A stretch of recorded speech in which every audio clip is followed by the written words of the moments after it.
welcome to UNC YouTube channel. Today I would like to talk about a topic which is very dear to every property investor's heart, which is what are the factors that will affect the property prices. As every property investor, you would want to make sure that every property that you invested in, the prices of your property investment would actually go up in the near future, right? So it's very important for you to understand what are the 4 factors that will affect the property prices. So before I dive into the 4 factors which would affect your property prices, I would appreciate if you can give a thumbs up to my video so that it can help in the YouTube algorithm to reach out to more people. Let's dive in. Okay, first one will be the population.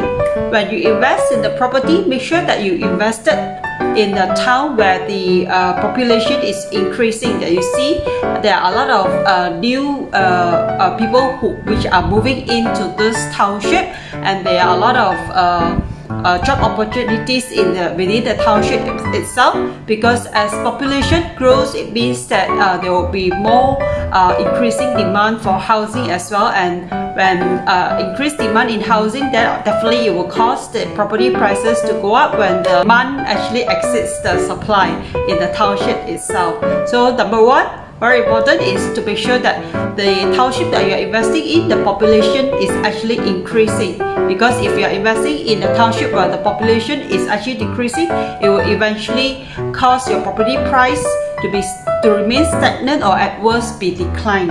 Okay, that's number 1. Number 2, must understand the demographic of the population in the township that you would like to invest in, or the state that you would like to invest in. Demographic refers to the structural of the population in the township. Means that are those people who are staying in this township mostly made up of retirees, or mostly made up of young people.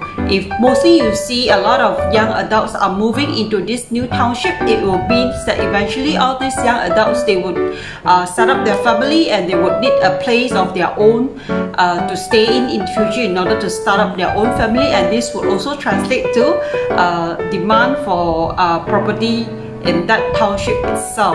But if let's say most of the people who are staying in that township or moving into that township comprised of aged people who are mostly retirees, then you can be sure that the demand for housing in that township would actually be on the decline in the medium to long run.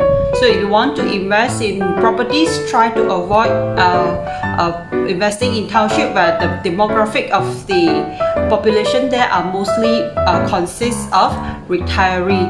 Invest in the township where the demographics of the area are mostly consisting young working adults. Okay, that's number 2. Factors number 3 not to forget is government regulations on developers.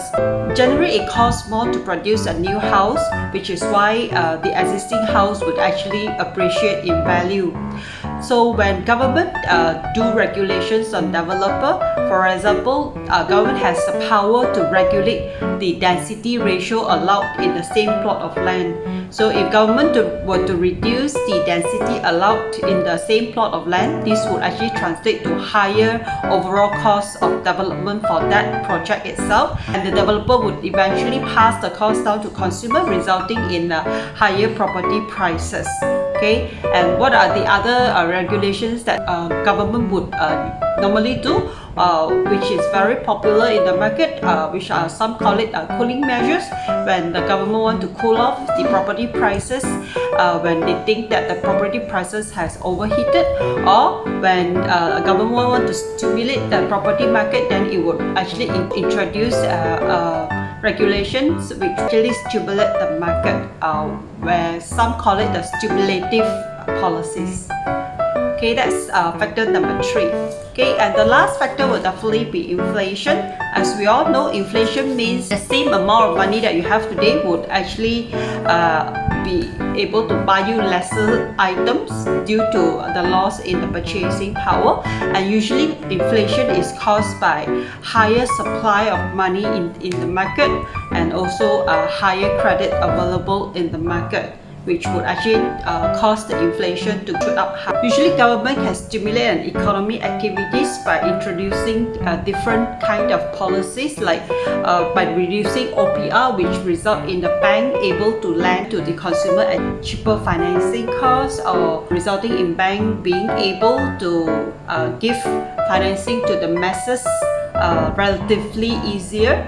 So all this would actually cause inflation to shoot up when mass consumer have more access or easier access to credit. This would actually encourage consumers to spend more on credit. Just for example, look back in the past 30 years, I remember last time when I bought a bowl of wonton mee, which is local delicacies in Penang. It only cost about 50 cents ringgit Malaysia.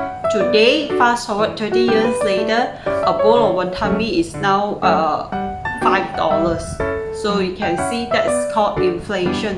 But there are also certain items which would actually become cheaper over time, which is like a computer. I remember computer last time when it was first incepted and released into the market, computer cost very high.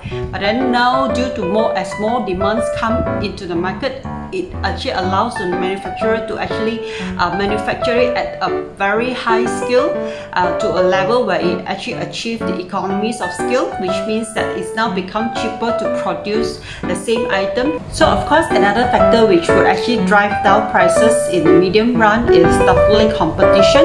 That's why I always advise my customers, always buy in neighborhood where it's mostly owner occupied, and try to avoid area or neighborhood where it's mostly comprises of investors, or in a building where mostly is bought by investors. Try to invest in a building where mostly the buyers are for owner occupied. This would actually translate to lesser competition when you want to rent out in future, and when you have lesser competition, it will be easier for you to actually regulate your rental prices. Okay, so these are the 4 factors that would actually affect the property prices in the township that you want to invest in. Definitely now in an era where we know that we are living in an era of high inflation, it's always important for us to invest in assets which can help us to hedge against inflation. A good property is definitely one of the tools that you can actually invest in order to protect your money from inflation's effect. So remember these 4 factors in future when you want to buy property. Would appreciate if you all can give a thumbs up to my video if you find it beneficial, as it would actually help in the YouTube algorithm to reach out to more people. Okay, thank you for watching and see you guys again next time. Bye.